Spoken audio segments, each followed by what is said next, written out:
ஜில்லா விட்டு ஜில்லா வந்து பாடல் மூலமாக பட்டித்தொட்டியெல்லாம் பரிச்சயமானவங்க தான் ஈசான் சுஜாதா. இந்த பாடலே இவங்களோட பேருக்கு ஒரு அடையாளத்தையும் தேடி கொடுத்துச்சு. நடன இயக்குனராக பல முன்னணி ஹீரோக்கள் கூட ஒர்க் பண்ணினவங்க அப்பப்போ சில கேரக்டர்களில் நடிச்சிட்டு இருக்கிறாங்க.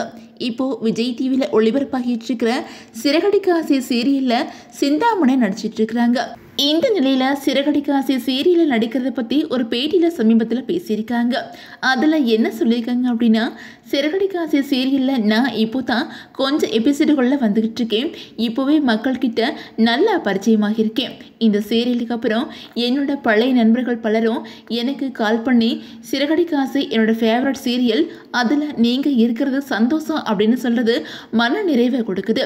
இப்போது சமீபத்தில் நான் ஒருத்தரோட மறைவுக்கு நேரில் போயிருந்தேன்.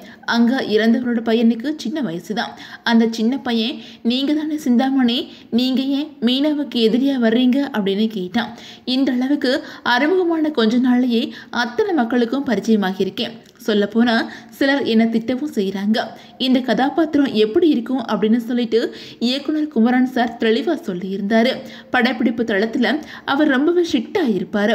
அதுதான் எனக்கும் ப்ளஸ் பாயிண்டாக இருந்துச்சு. சிந்தாமணி கேரக்டர் இந்த கொஞ்ச நாட்களில் பரிச்சயமானதுக்கு முக்கிய காரணம் குமரன் சார் தான். எனக்கு நெகட்டிவ் ரோலில் நடிக்கிறதுல எந்த தயக்கமும் இல்லை. என்னை திட்டுறதுக்காக வச்சும் தினமும் சீரியல் பார்ப்பாங்க. அப்படி மக்கள் என்னை தொடர்ந்து பார்க்கும்போது எனக்கு சந்தோஷம்தான். என்னோட தோழி ஒருத்தவங்க டான்ஸராக இருக்காங்க. அவங்களும் தயவு செஞ்சு வில்லியா மட்டும் நடிக்காதீங்க, என்னை அடிக்கிறாங்க அப்படின்னு சொன்னாங்க. எனக்கு அந்த மாதிரியான அடி எதுவும் வரலை, ஆனால் திட்டு வாங்கியிருக்கேன். அது எல்லாமே எனக்கு பாராட்டுகள் தான். சொல்லப்போனால் ஹீரோ ஹீரோயின் கதாபாத்திரத்துக்கு அப்புறம் மக்கள்கிட்ட அதிகமாக போய் சேர்றது வில்லன் வில்லிகள் தான். அதனால் இந்த கதாபாத்திரத்தை நடிக்கிற விஷயமெல்லாம் எனக்கு ஹாப்பி தான். அதே மாதிரி தேட்டரை தாண்டி இப்போல்லாம் வீட்டிலேயே என்டர்டெயின்மெண்ட் வந்துடுச்சு. நம்மளும் டெலிவிஷன் பக்கம் போகணும் அப்படின்னு நான் ஆசைப்பட்டேன். அந்த நேரத்தில் தான் எனக்கு வானத்தை போல சீரியலோட வாய்ப்பு கிடைச்சிது. அந்த சீரியலோட கோமதி கதாபாத்திரமும் என் மனசுக்கு ரொம்பவே நெருக்கமாக இருந்துச்சு அப்படின்னு சொல்லியிருந்தாங்க. அது மட்டும் இல்லாமல் எனக்கு என்னமோ தெரியல, பாடல்களோட ஒலி ஒரு மாதிரியான எனர்ஜியை கொடுக்கும். தேட்டரில் திரை திறக்கும் போது வர்ற சத்தம், மேல சத்தம் மாதிரியான ஒலியை கேட்டாலே எனக்கு டான்ஸ் வந்துடும்.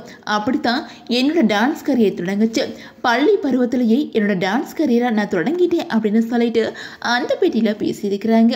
அண்மைக்குள்ளே உங்கள் யாருக்கெல்லாம் சிறகடிக்க ஆசை சீரியலில் சிந்தாமணி கேரக்டர் ரொம்ப பிடிக்கும் அப்படின்னு சொல்லிட்டு உங்களோட கமெண்ட்ஸை மறக்காமல் கமெண்ட்டில் சொல்லுங்கள். அண்ட் இந்த வீடியோ உங்களுக்கு பிடிச்சா லைக் பண்ணுங்கள், ஷேர் பண்ணுங்கள், மறக்காமல் நம்ம சேனலை சப்ஸ்கிரைப் பண்ணிக்கோங்க.